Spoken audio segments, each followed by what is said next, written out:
All right, perfect. All here. Thanks so much for joining us. And we're just going to get started. So, this is another edition. I think this is our fourth one of our Criminal Justice Live series. And tonight we're talking about failing police reforms. So, I'm Bree, a digital content manager at Push Black. And Hi, I'm Darren Wallace, Senior Content Strategist here at Push Black. Happy to be with you all. Thanks for coming out this evening. yeah, and we're going to introduce our guest. So first we have Benji. Benji Hart is a Chicago-based author, artist, and educator whose work centers Black radicalism, queer liberation, and prison abolition. Their words have appeared in numerous anthologies, been published at Time, Teen Vogue, The Advocate, and so thanks for joining us, Benji. Hi, thanks for having me. Hey, and we are also joined here by Alysia Nicole Harris, PhD. They are a poet, linguist, Christian, and founding member of the internationally known performance poetry collective, The Striver's Row. They've also garnered over 5 million views on YouTube, toured nationally for the last 10 years, and they performed at the United Nations, U.S. embassies in Jordan, Ukraine, and elsewhere across the globe. Now, Alysia is also Arts and Soul Editor at Scalawag Magazine, a nonprofit POC-led women-run media organization focused on Southern movement, community, and dissent. And lastly, Alysia is also co-creator of Scalawag Mag's Abolition Week. So thank you all for joining us. We're happy to have you. So happy to be here, y'all. I'm really excited to have this conversation. We are too. So we're going to hop right into it. We'll start with some more background. Whoever feels called to can go first, and just tell us a bit about your journey into abolitionist organizing and how you got started in this work. You want to kick us off? No, I'm happy to second, but whatever. I can kick us off. I can get us started. My name once again is Benji. I go by they, them pronouns. I'm originally from Amherst, Massachusetts. That's where I grew up. But I have been living in Chicago for almost 10 years now. I come from a middle class background. I grew up the child of academics, and also come from a police family. So the poor and working class folks in my family are much more closely tied to the police and to the military. A lot of military vets, a lot of police officers and former police officers. But I feel like because of those two things, A, being middle class and light-skinned, and then also having police officers in my family, I was not raised to be critical of the police system or to be afraid of police officers. That was like not something that was ingrained in me in my upbringing.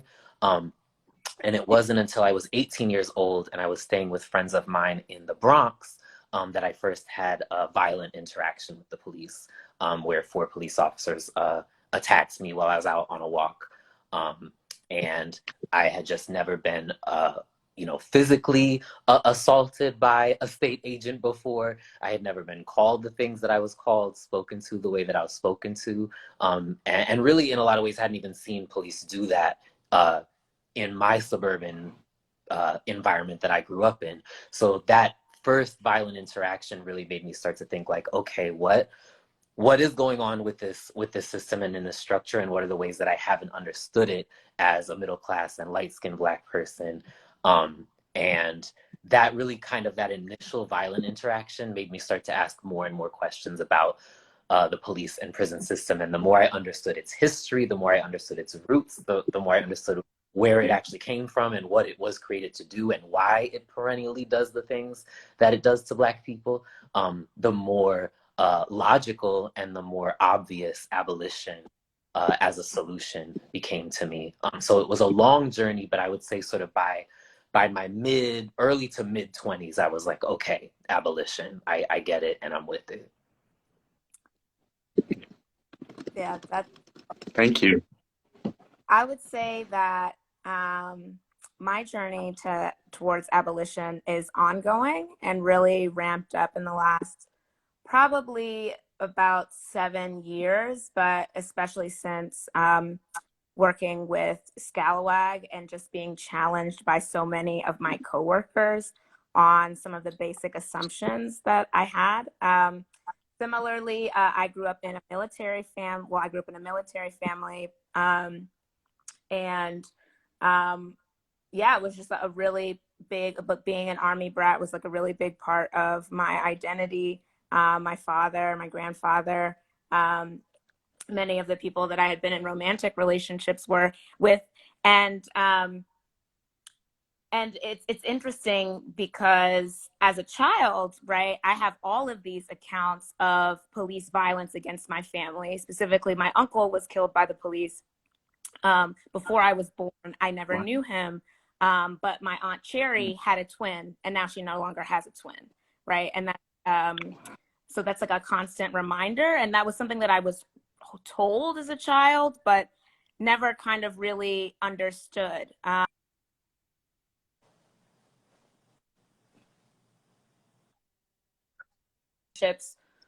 With the police right around after Michael Brown's death. And I was doing my dissertation at Yale at the time, and I just couldn't work on my dissertation at all because I was constantly checking, updating, going to protests and marches and die-ins and trying to organize friends. And so what I started to do was I started to go to CompStat, which is where the police sort of update civilians on all of the crime that's been reported in the city. And so in New Haven, every Wednesday, I went to CompStat. That was just my way of like, I want to be involved. I want to know who these people are. I want to be in their house. And the ways that they were talking about folks, like my neighbors, me, right? Just really, really opened my eyes to the ways in which these systems were about protecting institutions, protecting power, not about actually contributing to the flourishing of life in New Haven. And so I think that was really the impetus that really began my abolitionist journey. Wow. Wow, thank you so much for that recapitulation and sharing that history. Very powerful narratives, how you came to this work. And sticking with this, you all's backgrounds, I have a question specifically for you, Benji. I'm wondering if you could share with our audience a bit about your workshops and how you see public education as a modality of struggle within this fight for abolition. Like, and specifically, I'm thinking about your workshops around trans and queer resistance to policing, as well as your workshop linking anti-Blackness to anti-immigration. Whoo! Okay, we gonna get into it. So I think in a lot of ways, you know, I love what other folks are already sharing because I think abolition is a journey, not a destination. And I also think that there are so many roads to it, partially because I think it's actually the core demand of so many of the current struggles renting our world apart. It's an important demand for me because it's not just about Black people. It's not just about the United States. It's not just about one institution. It's really about, for me, kind of pulling a thread that unravels all of the interlocking systems of oppression that we are all currently navigating on this planet right now. But one thing at a time, I think that in a lot of ways, public education and my original training is as a classroom educator, I think was also a really important radicalizing roadway toward police and prison abolition for me as well. Seeing the intense divestment from public education, specifically for poor and working class people, but specifically for Black and Brown young people, at the same time that cities and towns where schools are closing and where mental health clinics are closing and where affordable housing is drying up, more and more and more and more money is being spent every year on police, on prisons, on ICE, on all these different systems of detention, surveillance, and incarceration. And I think seeing the ways that the young people I cared most about were not being invested in, and understanding that spending money on policing is not an investment in young people, it's an investment in old people. Spending money on police is not an investment in Black and Brown people, it's an investment in white communities.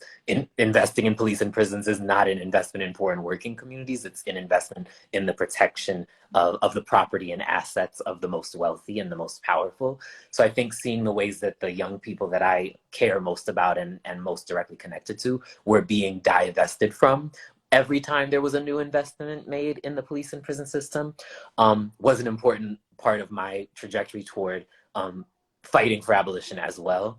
But that's also to say that I do think education is a really important part of movement building and of community building and of struggle. I think it's just part of it, which is the thing that I think is important as an educator. I don't think education alone leads to radical change, but I do also think it's an important part of, and a necessary part of creating the collective struggles that we need, because none of these battles can be fought by individuals, not even hundreds of thousands of individuals. By definition, movements require relationship, and they require interconnectedness, and understanding what it is that we are connecting around, and lifting demands collectively rather than from disparate points throughout the world and the political spectrum, I think is an important way. I think it's necessary for us to win. And if we really want to win abolition, that requires relationships, and that requires a shared clarity around what it is that we're demanding and what it is that we're fighting for. And I think there's lots of ways to kind of look at this, but I even think going from the uprisings of 2014 and 2015, where in a lot of ways the primary demand or the primary call was lock up these killer cops and send the individual police officers who committed these heinous acts to prison. Only 5 years later, in 2020, seeing the demand overwhelmingly be defund the police, and overwhelmingly be, we're not going to fix this problem, with incarceration, but we're also not going to fix this problem by treating it as an individual issue, that each one of these individual officers needs to somehow be held accountable through incarceration. Rather, this whole entire structure, no matter where you are, if you're in a small town, if you're in a big city, or if you're in the North, if you're in the South, no matter where you are, this entire structure is doing what it was created to do, is working perfectly. It's not dysfunctional, it's highly functional. And if we want Black people to stop being murdered by the state, then we need to defund the apparatus that is killing Black people.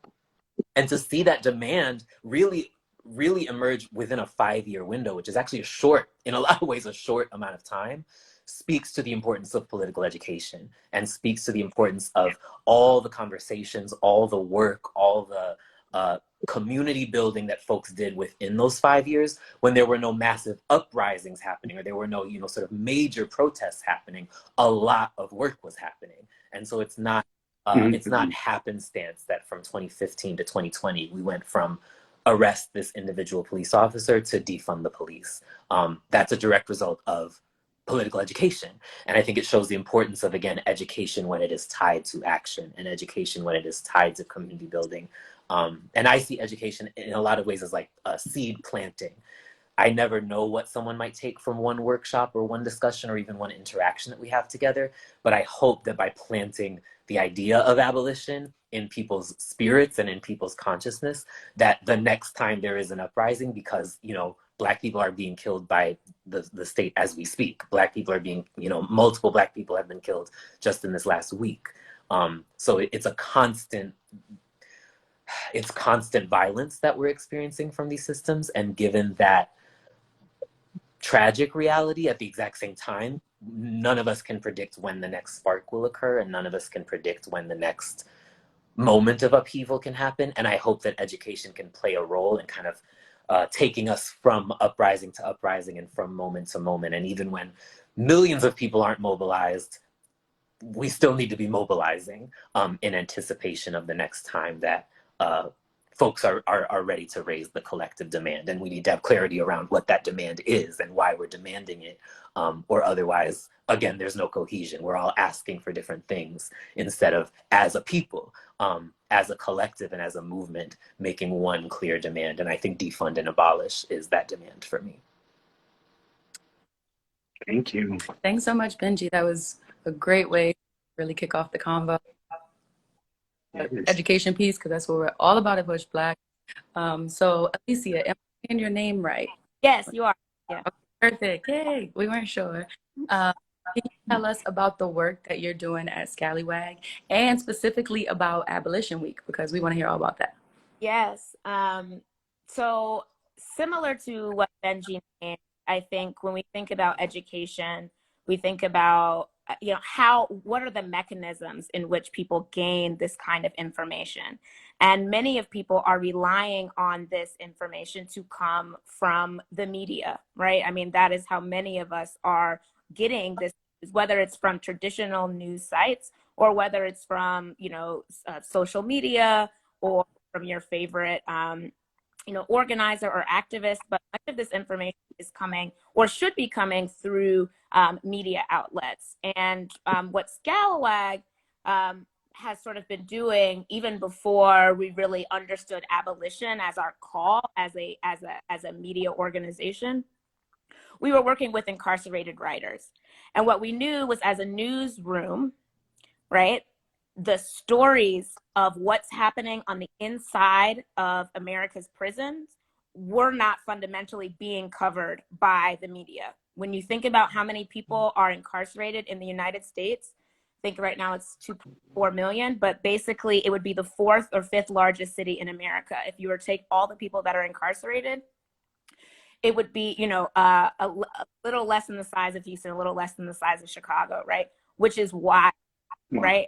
That the media, which is supposed to be a safeguard of democracy, is not covering what is happening and does not even have access to our prisons to be able to understand what kind of human rights abuses are going on in the inside,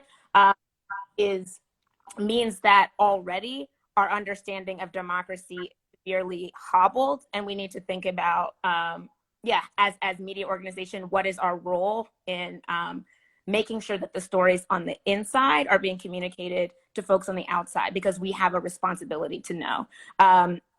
Prison is not a place where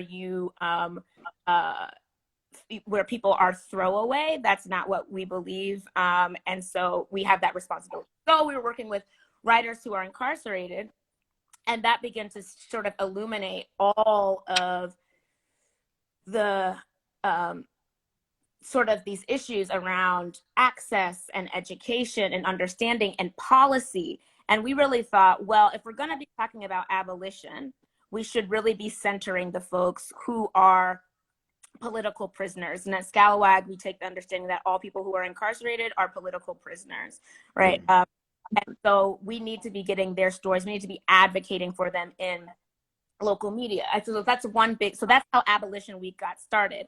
We thought we were going to do a series with folks on the inside about education and erudition and like study. What does study mean for people on the inside? And then we realized 2020 hit, the pandemic hit, and we realized, oh, folks are dying inside of our prisons and nobody gives a shit. Nobody is being held accountable. Guards are bringing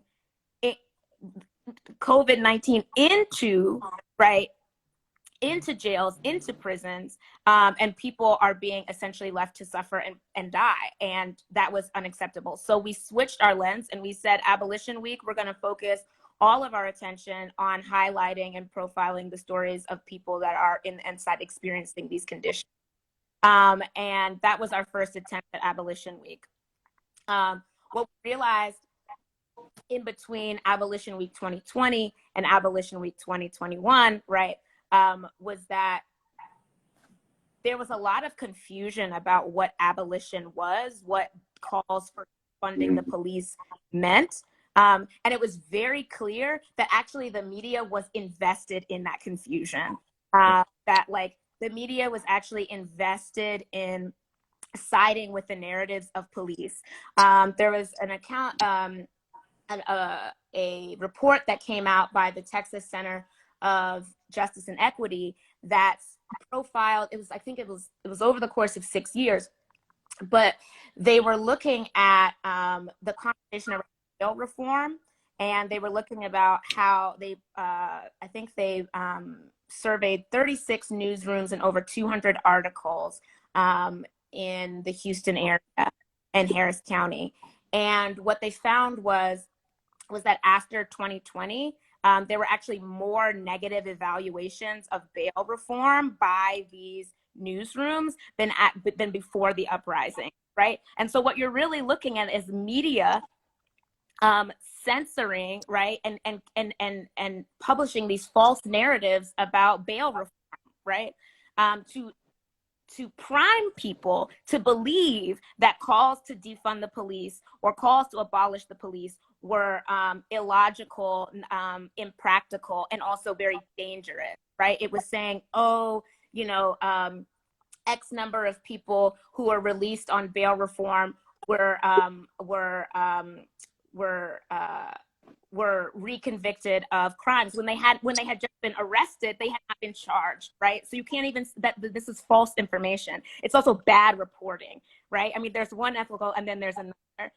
So at Scalawag this year, Abolition Week is really our attempt to kind of explore what my coworkers calls propaganda, right? Like, what are the ways that the media is actually invested, and not just media in terms of news, but also we think of shows like Law and Order SVU, or the things that people that really shape people's imaginations about what the police are doing, right? Somebody watches SVU and they think, oh, I'm gonna call the cops and the police are gonna show up at my door and stop this person from doing XYZ. No, they're not. No, they're actually not, right?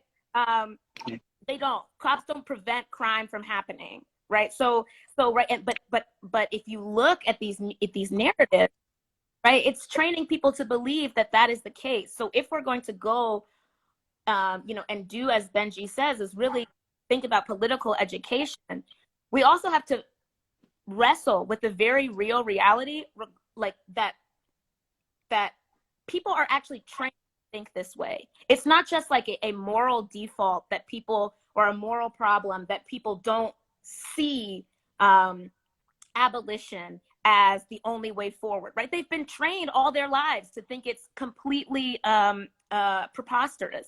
And so so as a media organization, we understand that as a journey. We understand that it's our job to be continually giving people the information that they need to divest from these systems, because we recognize that it's at the systemic level, but also each individual has to themselves commit to the work and the practice of divesting from these systems, divesting from these practices. And so that's what we do for our readers, for consume our content.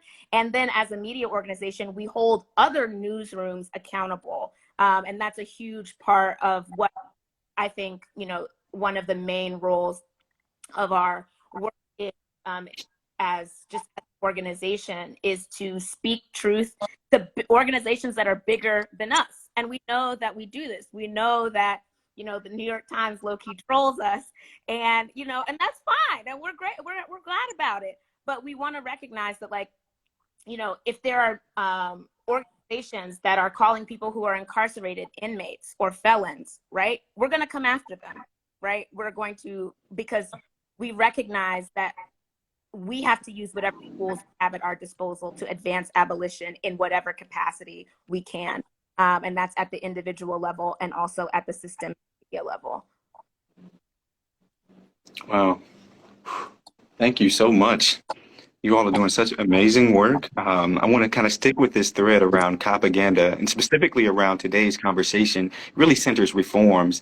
There's so much propaganda around the efficacy of police reforms, but we know that police brutality is still an epidemic, right? Every time we see it and people talk about solutions, we often hear this word reform. But we know it has a terrible track record, and we felt, just to contribute to this public education campaign urging folks towards abolition, we felt it would be important to unpack some of these reforms that we just kind of know don't work, but maybe some of our audience members aren't too familiar. So with that said, I'm wondering if you all could speak to certain specific police reform efforts that may be happening in your cities right now. And we have a list of different reforms we kind of go through, like maybe like one by one, two by two. But just to kind of open this up, we want to discuss civilian oversight, and in tandem with that, community policing. Do you all see this as a viable method for reforming the police, civilian oversight and community policing? No. Do you want to kick us off on this one? How you want to do it? I'm gonna. There's a story that I want to say, so I'm gonna let you go, and then I'm gonna just give an anecdote that's gonna. True. Okay. Yeah, there's a lot to say. Y'all be asking the multi-layer questions. There's a lot to say in response to that question. I I would start by saying here in Chicago, I was a part of a campaign, a youth-led campaign called the No Cop Academy campaign that went from 2017 to 2019 and was fighting the construction of a $95 million police training facility in the predominantly Black, predominantly poor and working class neighborhood of Garfield Park on the west side. Um, in Chicago, in 2012, the city closed half of its free mental health clinics. So we went from having 12 free mental health clinics to 6. And then in 2013, Chicago closed 49 public schools, which was the largest sweep of school closings in US history, and which impacted 88% Black students. So overwhelmingly was done in Black neighborhoods and to Black families and Black communities. And to 93, if I'm not mistaken, students and families living below the poverty line. So a really intense targeting of Black, poor, and working class communities in an effort to push them out. And then that was 2013, so then only 4 years later, suddenly the city wanted to make this massive $95 million investment in the Chicago Police Department when it couldn't find, for example, it was $2.5 million that they couldn't find in the budget to keep the mental health clinics open. And then suddenly we have $95 million to the police to give to the Chicago Police Department, which at that time already received $1.7 billion annually. Their budget is now $1.9 billion because Lori Lightfoot, our current mayor, who's a Black lesbian woman, upped their budget by $200 million from 2021 to 2022.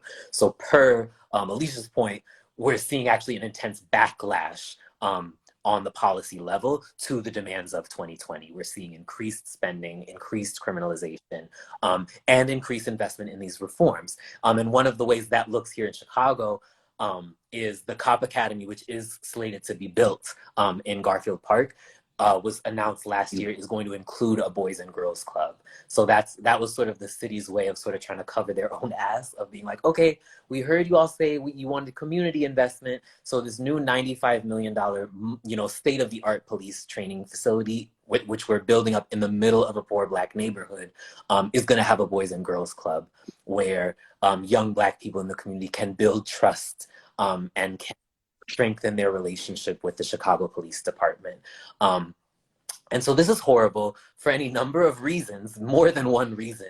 But what I would say the fundamental thing that is wrong with this is that it equates police violence to a lack of trust. It blames Black communities for police violence by saying, oh, the reason there's this tension between Black people and the police is that Black people don't trust the police. So we need to work on building trust and restoring faith in the policing system, which A, is blaming Black people for police violence and blaming Black people for their own deaths at the hands of the state. But B is again about trying to reestablish faith every time there's a crisis of faith in the police and prison system. And what we as abolitionists are really trying to get folks to wrap their minds around is the crisis is actually what we want to lean into. The lack of trust and the lack of faith is actually exactly where we need to be invested, rather than trying to restore faith or restore trust. Again, that creates the false narrative intentionally that the police system was built to love and protect and create safety for Black people. And just somewhere along the line, we got off track and we need to restore faith and restore trust, rather than the police and prison system was built as a direct outgrowth of chattel slavery. The police and prison system has its roots in slave patrols, has its roots in indigenous genocide, has its roots in quashing worker rebellions and curtailing the rights and freedoms of poor and working people. And it's, again, doing what it was created to do and doing what it was always, what it has always been doing. And every time we see these reforms, what's at the heart of them, and this is not to say we can't break down the individual reforms, but what is at the heart of all of them is trying to get people to restore their faith in a system that is designed by nature to kill and to harm them. So it's thinking, oh, if there's more Black police officers, we'll be safer. If there's more women, if there's more trans and queer people, if police have diversity, equity, and inclusion training, if police are taught how to deal with a mental health crisis, right? All of these things are fundamentally about restoring faith and trust in the police system, rather than underlining the lack of faith, underlining the lack of trust, and saying, right, this system is actually doing what it was always intended to do, and it's going to keep doing it. The more we invest in it and the more trust and faith we put in it, the more of us are going to die, truthfully. And the only way out is actually by continuing to highlight and to actually spur that lack of faith and that lack of trust, because it's warranted and it's wise, and Black people are smart and are right to not trust these systems. And instead, we need to start investing in other systems. We need to start taking whatever resources they think are gonna restore our faith. We need to not waste any more of those resources on these systems that already get the lion's share of the resources in almost every city and town in this country. And we need to actually take those resources and put them into the things that actually create community safety. And the other thing I want to say before we get into the reforms themselves, because I just want to kind of lay the foundation, is all these forms are about restoring faith and trust in the police system, which is whenever you hear that, big red X. But B, all of these reforms are decades, if not centuries old. They're things that have been instituted many, many, many, many, many times already. So where we're at is actually we've already seen the aftermath of these reforms because we're living it. Many of these reforms that are offered like some new idea have been being instituted for decades, again, in the wake of every one of these tragedies, in the wake of every one of these uprisings. We hire more Black police officers. We do sensitivity training every time. So we've already done these things tens of times. And so the violence we're seeing is a result of those forms not working. All the data already shows us that these reforms don't work. And guess what the data also shows us? Investing in housing is what makes crime go down. Investing in education, raising the minimum wage, mental health care, universal health care. We know all the data says if you want crime to go down, if you want violence to go down, that's where you put the investment. Here's why you have to look at the actual, like, there's so much. Okay, so I lived in Atlanta before moving to a very small town in Texas, okay? I lived in Atlanta. Now, Atlanta closed, well, first of all, in 1990, ahead of the Olympics, which happened in 1996 in Atlanta, Atlanta opened a jail, the Atlanta City Jail, right? And it opened the Atlanta City Jail because Atlanta had a large population of folks who were unhoused. So rather than take a root cause, let us address the systems, right, that are enacting and keeping people in poverty and making it difficult for people to obtain and maintain housing, right? The city did two things. They opened a jail, okay, and they gave people bus tickets, one-way bus tickets. They paid to send homeless folks, people who are homeless, away, okay? That is what the city did, right? And so it became a criminal offense, right? That you could get locked up in Atlanta City Jail if you were sleeping rough or sleeping outside, right? Now, what that is a direct criminalization of folks who are experiencing poverty. And essentially, rather than build housing, the city built a jail, okay? Which, even though Atlanta had a motion that would close Keisha Lance Bottoms, decided that they were going to close the city jail, it's still operating. And there are people who are still in Atlanta's jail who are being housed there, or who are there because they do not have access to consistent housing.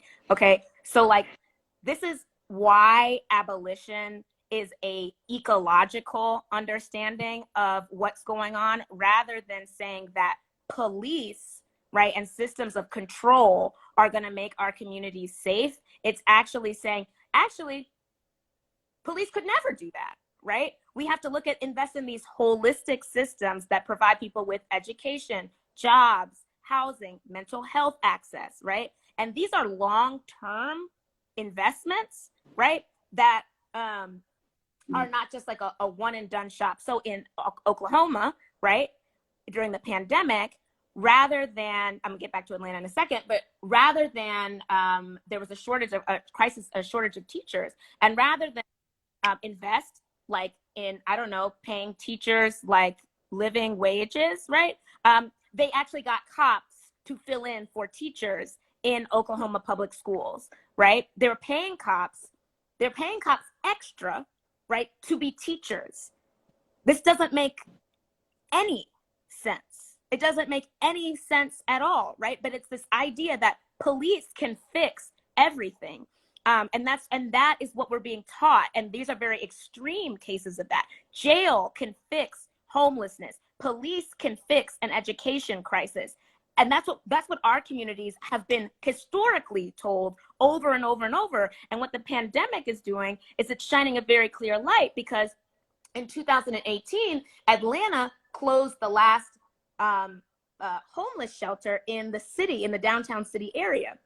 So now, if you want to go and get a place to sleep at night, you either have to, one, prove that you are currently suffering from addiction to get housing in the hospital, or you have to have a referral to go to the shelter, right? So when the pandemic happened, I live in downtown Atlanta, which has one of the highest instances of homelessness in the city. We have people sleeping outside and setting up camps, and my neighbors are,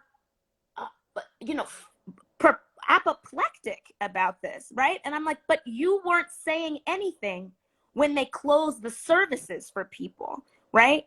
That is the thing that it's not just about protesting the police. It's also about investing in the systems that are actually life-giving.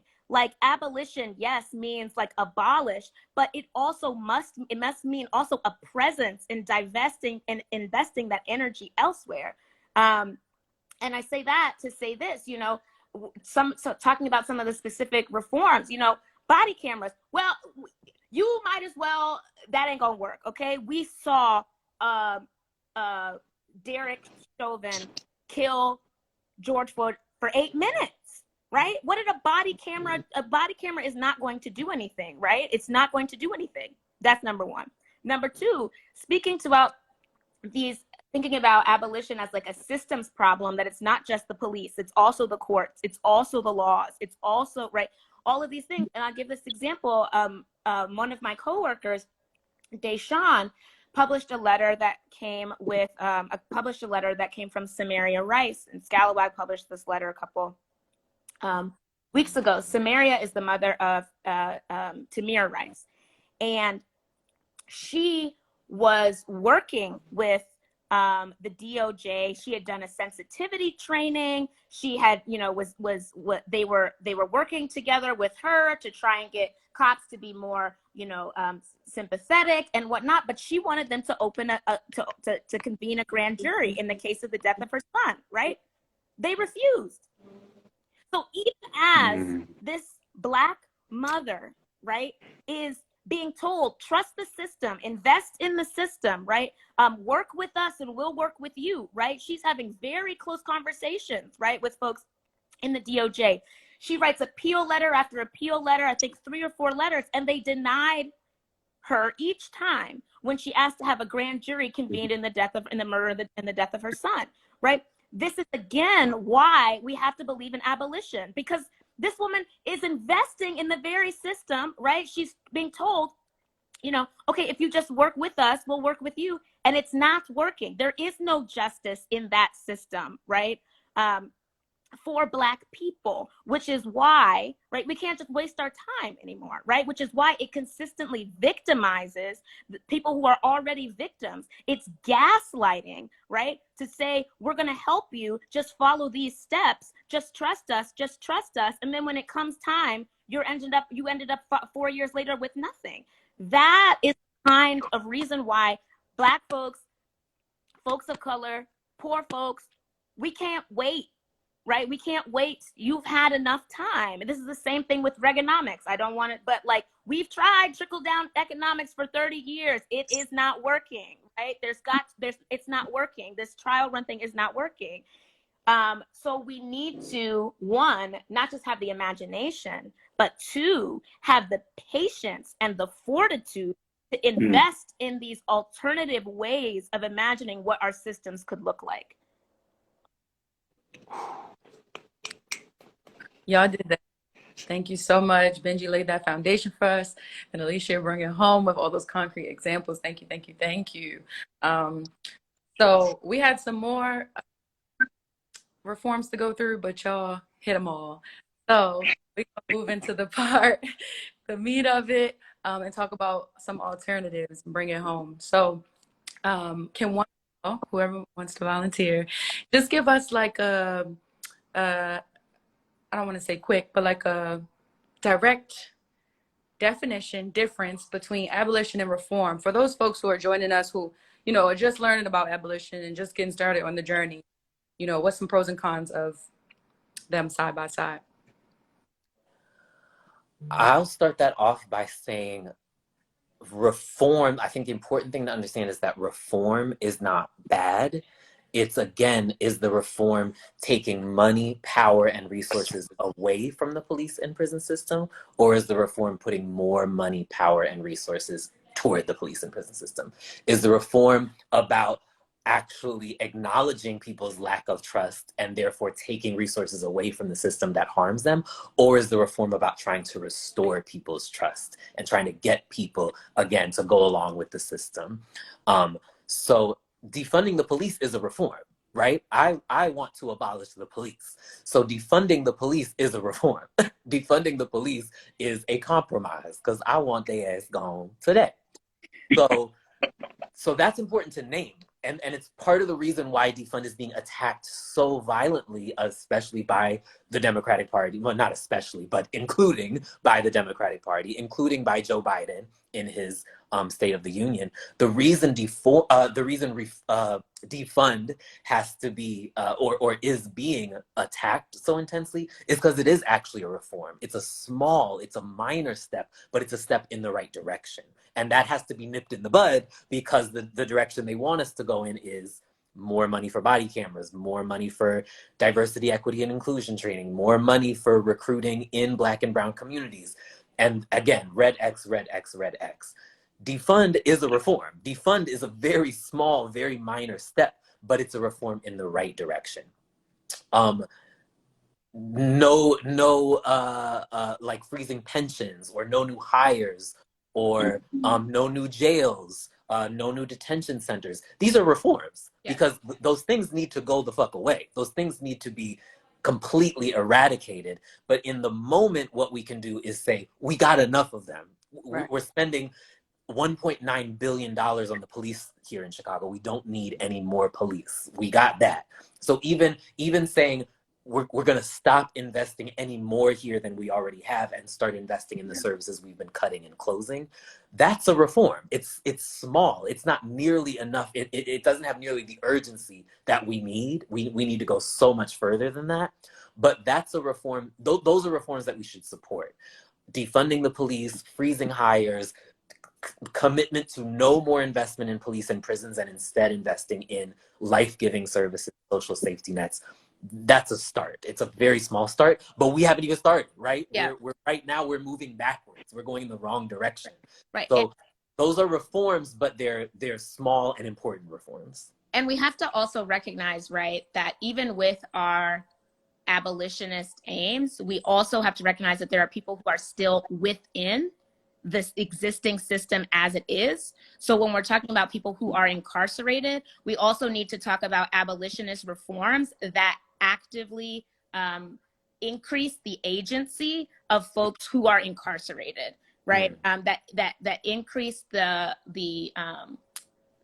outcomes for people who are incarcerated. And that is also, I think, another part of this work within abolition that, for me, doesn't get talked about enough, right? Is like, we can't leave behind the folks that are on the other side of the wall. And we think about also how are we centering also their experiences inside of prisons, and bringing that in and making that also a part of our work. So again, like what we're talking about, a huge part of that for me is making sure that, there are so few resources provided to women who are incarcerated, and yet that's a growing population within our prison system right now. Like, women can't get pads. That's the type of shit that I'm talking about. Like, women are but people who give birth are being are giving birth chained to their beds. Do you know what I'm saying? Like, this is the type of inhumane shit that is happening. And we also need to understand that reforms happen outside, but they also happen inside of our prison systems. Wow. Wow. So powerful. A word that came up earlier was imagination. And often when we speak with folks about abolition, there's often like this barrier to being able to conceive of a world without police and policing. And in preparing for this interview, we noticed that both of you have a very extensive arts practice. And I'm just curious, how has artistry really shaped your own abolitionist beliefs and approaches? And do you see a place for creativity in the abolitionist movement right now? Absolutely, because we're creating a world that doesn't exist. I mean, the world has never existed, right? I mean, we're trying to get there. And so I think there's this understanding of not just a need for imagination, but also a need of great faith. Faith in one another, right? Faith in human capacity, faith in the relationships that we build, right? I mean, I think one of the things that happens is if you look at policing, okay, if you look at it, I'm giving this example, right? Somebody's neighbor has their music turned up loud, right?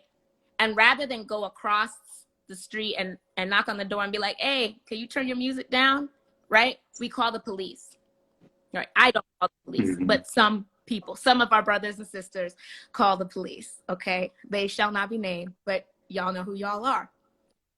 Now, the question for me is, what do you have faith in at that moment?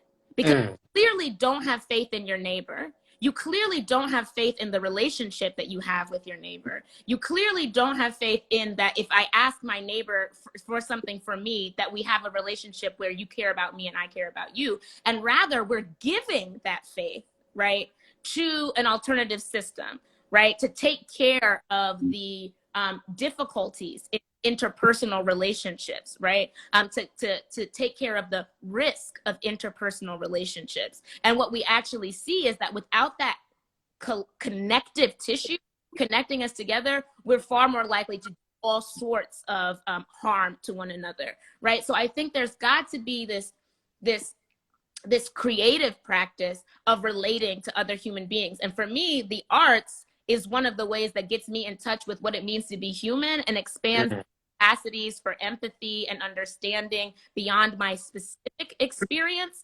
And so I think that we need to be centering radical kind of understandings of, hey, here are the tools that you have as an individual. How can we utilize that? Because we're going to need everybody that we can get, because we're in the minority now. Like, we got to need everybody that we can get, right, to participate in abolition. So I'm thinking of folks who, an organization based out of North Carolina, like Growing Change, right? They're a youth, they're a youth-led organization, and they flipped a prison, right? There was an abandoned prison, and they're like, we're going to turn it into a farm, and we're going to provide housing, and we're going to have a wellness center, right? And so, like, those are creative ways, and they're coming up with, I can talk about this. They're coming up with a guidebook, and they're distributing it because there's 300 closed prisons in different communities communities that have been divested from, who were then offered prisons as a way of investment. You know, like that's a crazy thing that happens, especially in rural communities, right? But so they're distributing this guidebook to say, hey, you can do this too, right? If you've got ideas, if you've got resources, here's how you can imagine, right, to take this apparatus and turn it into something that is life-giving. So those are the kinds of ways that you could, there are the kinds of ways that you can imagine a world, because if it's easy to imagine evil, you know, it doesn't mean that we're incapable of imagining good. It just means that we've watered and we've nourished these pathways towards suspicion far more than we've watered and nourished the pathways towards trust. Oh, thank you. I love that response, and I would echo it by saying art, creative space, these are places where we invest in ourselves and invest in each other. And these are places where we build understanding, deeper understanding of ourselves, deeper empathy for others. And I think arts has a really important role in education because Black people deserve art, and poor and working class people deserve art. And investment in art, investment in arts programming, investments in art spaces is an abolitionist demand. We deserve, exactly as like beautifully laid out, and as the young folks in North Carolina are already doing, like we deserve beautiful, bright, creative, growthful, nurturing spaces, not police and not prisons. So art is an antidote to violence and to trauma, in ways the police and prison system never will be, never was, never will be. But B, I think it's difficult, and I think folks who are artists, which I would argue all of us are, understand that, you know, the process of rejecting what you don't want is a lot easier than the process of imagining what you do. And even for folks who have been fighting this fight for a long time, I think for myself, it's really easy to be like, here's what's wrong with this reform. Here's what's wrong with how y'all are doing this thing right now. Here's how it's gonna fuck everybody up. And it's a lot harder to actually clarify and clearly envision, okay, but what is the thing that I do want? I know what I don't want, but what is the thing that I actually do deserve? And the example of the neighbor calling the police on someone's loud music, it shows, which any one of us could observe on any given day where we live. It shows not just the ways that we have, as Black folks, have stomached the propaganda about the police and prison system as something that is here to protect us and here to solve problems in our community, rather than an intrinsic source of the problems our communities are facing. I think on an even more heartbreaking level, it shows the propaganda we've digested about ourselves, that we are afraid of other Black people to the point that we are calling in these violent, racist, white supremacist apparatuses on other Black people. And, you know, a lot of times when you first introduce even just the word or the idea of abolition, or the idea of no police, the idea of no prisons, folks know, you know, the first set of questions you get is, well, but what about the rapists? But what about the murderers? You know, if we just get rid of police, it's going to be wild. It's going to be chaos. People are just going to start killing each other. It's like, that says something about what we think about ourselves. That says something about what we think about ourselves and the members of our own communities, because it's not true. The police and prison system is not holding back all these violent, dangerous people from unleashing their horribleness. The police system is, in fact, the source of sexual violence. The police and prison system is, in fact, a source of murder and of trauma. And we know that when it's someone we love and care about, we actually often don't turn to the police and prison system. When it's our partner that's struggling, when it's our mom that's struggling, when it's our sibling that's struggling, our first thought is often not, well, lock them up. They're using, lock them up. They stole something, send them to jail. When it's somebody we actually love and care about, the first thing is, okay, they need help, they need treatment, they need someone to go talk to them, they need someone, they're struggling financially, let me give them a couple dollars. Like, when it's somebody we care about, that's our first response, long before we go to turning to the police and prison system. So again, I think actually questioning why we're so quick to go there for someone we don't know, why we're alienated from someone who lives right down the hall from us, right across the street from us, why we don't have a relationship with that person, because if we did, we'd be way less likely to turn to the police and prison system to deal with them. And I think actually art plays an important role in all of that, in again, helping us imagine what it would be like to actually know our neighbors, helping us imagine what kind of we could be cultivating in our building, on our block, in our neighborhood, that could help build those relationships that we could actually lean on in moments of crisis. And again, actually reconnecting with our own humanity and reconnecting with the humanity of the people around us to really ask, like, is this actually what this person deserves? Is this actually the best way to deal with this crisis? But what you're talking about, again, is this very ecological understanding of things that take time. Yes. It takes time to build relationship, right? It takes inconvenience to build relationships. And like, I'm going to use this quote because it always hits me in my heart, but it's by Wendell Berry. And he says, you know, care is the standard of the nurturer, but efficiency is the standard of the exploiter.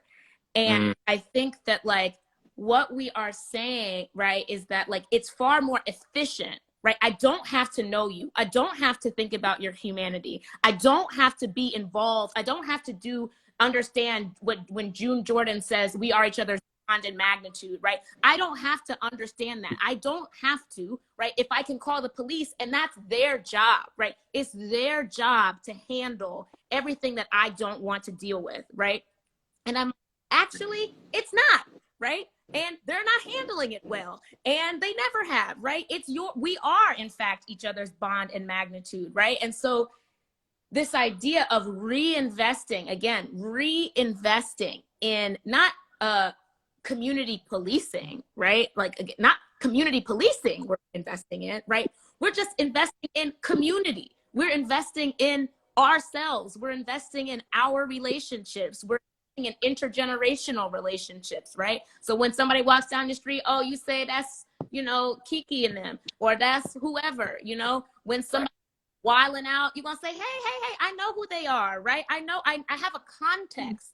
I have a whole context for this person. When we think about slavery, right, what it essentially said was the individual humanity of somebody who's Black can be denied for the sake of economic convenience, right? So that's what we're saying. So we're saying somebody's humanity can be denied for the sake of convenience, right? And even when we're talking about, right, issues when harm is committed, right, and people are incarcerated, we're saying somebody's individual humanity can be sacrificed for the sake of convenience, right? I don't know what to do with the person, which is why abolition is not just about, right, you know, establishing what does abolition look like. It's actually what does justice look like, because you also have to say, like, I have to have a radical imagination, right, for how I can repair bonds that have been broken, right?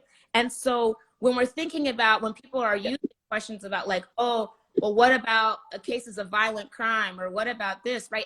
People, and even myself, have been guilty of turning the conversation away from abolition, right?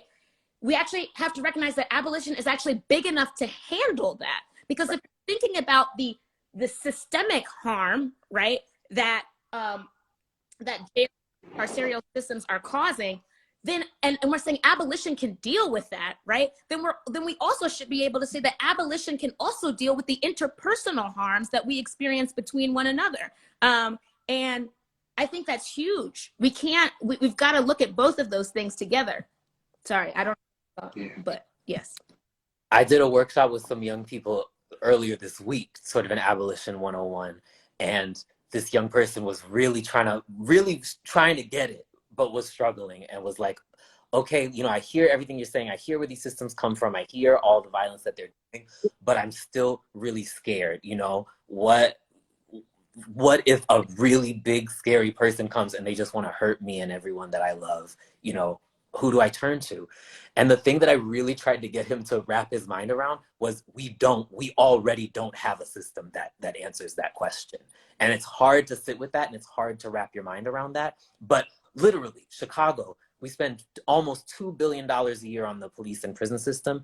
Something like 85% of murders go unsolved in the city. So even if the police system was supposed to do one thing, you know, find people who have killed someone else and lock them up, it's not doing that. It's not doing that. And so we actually, exactly what Alicia's saying, what do we do when that level of violence happens? You know, I think investments in housing and healthcare and mental health care are what going to make the murder rate go down in Chicago. So invest in those things so that less people are committing that type of violence, because policing is clearly not addressing it. But B, we do have to ask hard questions. Yeah, how do we keep each other safe? How do we build our bonds in such a way that we can hold community safety as our own responsibility? Because actually, no one's holding it right now. Exactly. Exactly. We're not doing the work. We're not doing the work at all. And so policing becomes and I mean, as the spiritual person that I am, it's the evil, because it's actually distracting from the actual problem. The actual question is, what do we do when harm occurs to us? Because I'm going to speak for my coworker because they're not here, but Deshaun would argue, right? Legalism does not equal justice. Putting somebody in jail does not actually solve the issue of somebody being killed or somebody being harmed or, you know, abused in this way.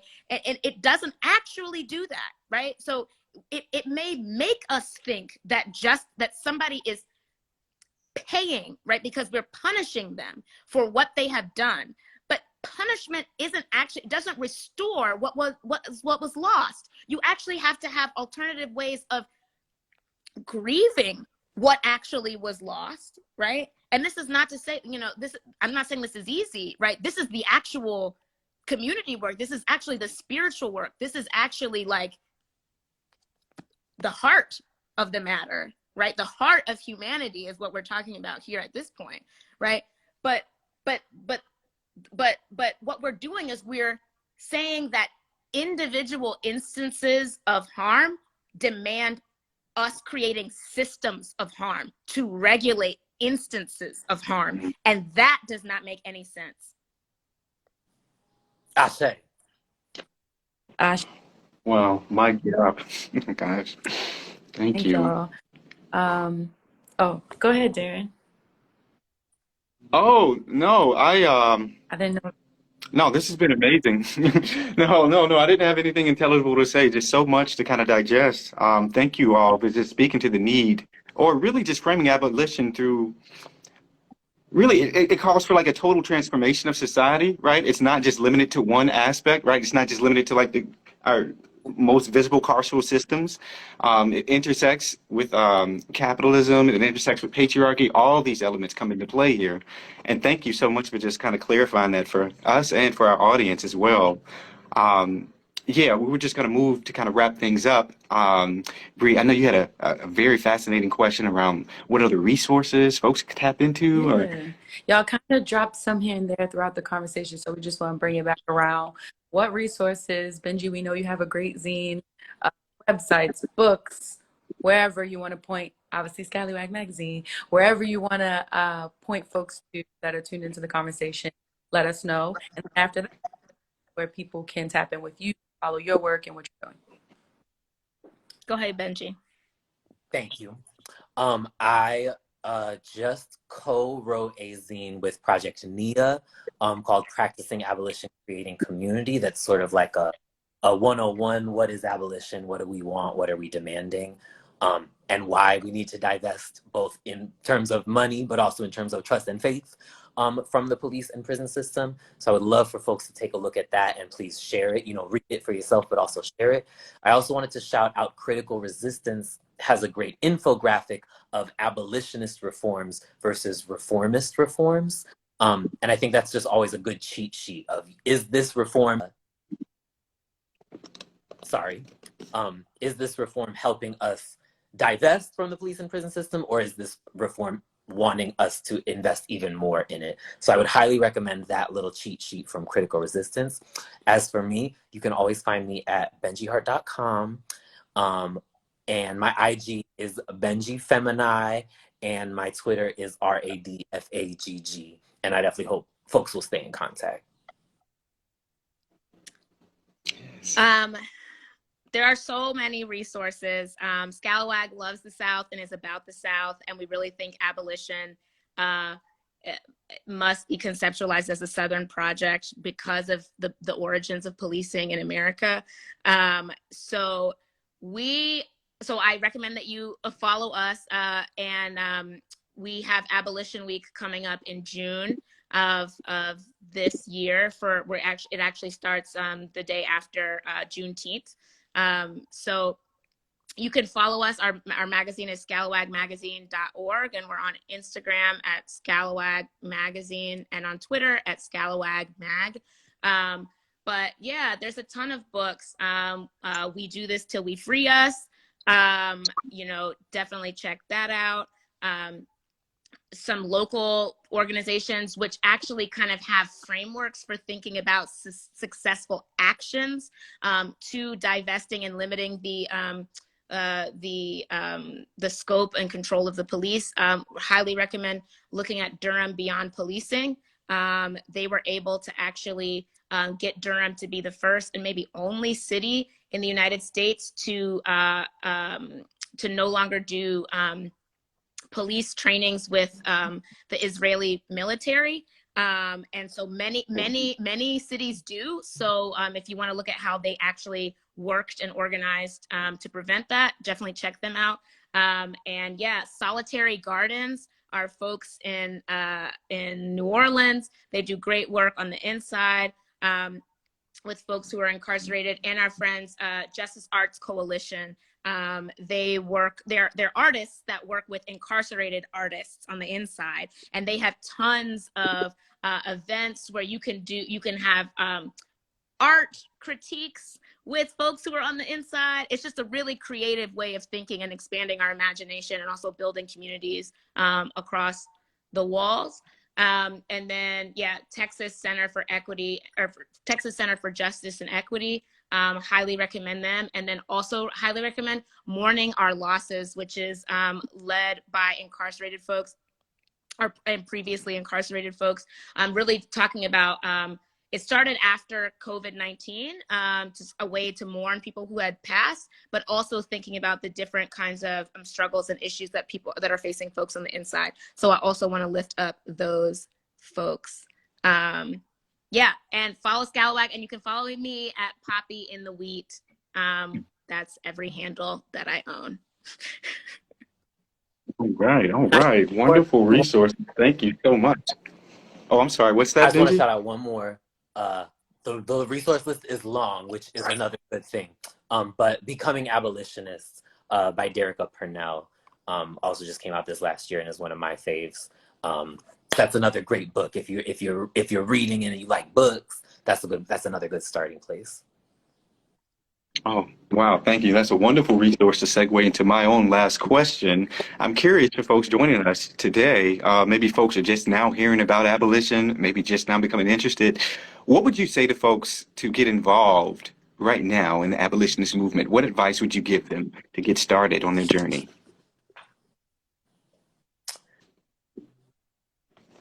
I would say start where you are, which means literally start by building relationships within your own community. Get to know the people in your building, get to know the people in your neighborhood, because that's actually where so much of the work that we need is going to happen. So start by building trust and building relationships within community, because that in and of itself is a divestment of trust and of faith in the police and prison system. But B, connect with local chapters of the Movement for Black Lives. If there is a defund campaign happening in your town or city, get linked up with them. If there isn't, think about starting one.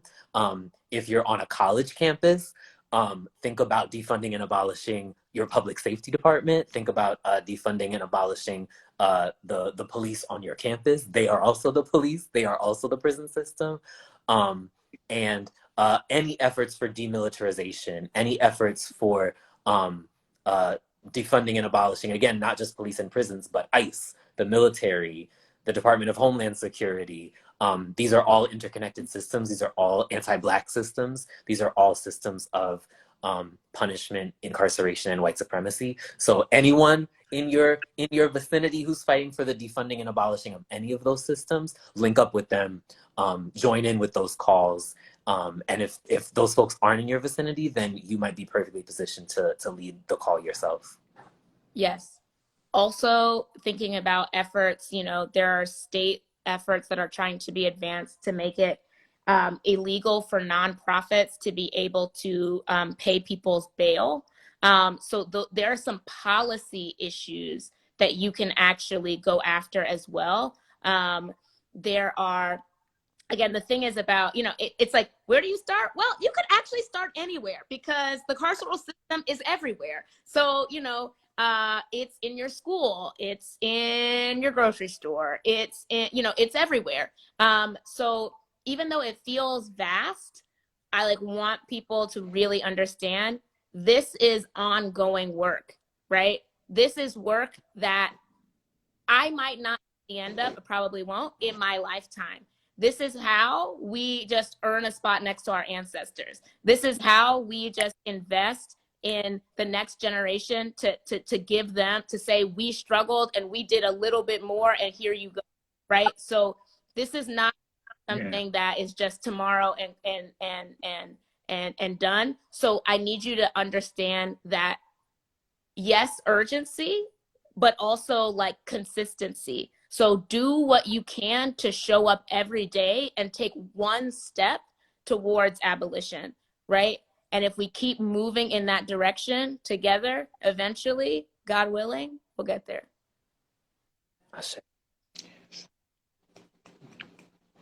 Thank you. And Darren, you want to take it home? Yes, yes. Oh my goodness. You all have shared a wealth of knowledge with us today. Thank you for the library of bibliographies and mediographies you shared with us and our audience to learn more about abolition. And through our conversation, we really learned that these reforms continue to fail us. And most attempts at reforms that put resources back into the carceral system, they actually increase the targeting of Black people and violence that really harms Black and brown communities. So police reform just does not work. On any level, because the system really built on white supremacy is beyond reform. So thank you all. Thank you so much, Alysia. Thank you so much for Benji. Thank you for just clarifying why the need for abolition is the best route forward for Black liberation. And thank you so much to our wonderful audience and all of your questions. I'm Darren Wallace. I'm Bree. Benji, Alysia, thank you. Bye. Bye. Thanks, y'all, so much for having me. Thank you so much for Thank you joining for us. joining. Take care.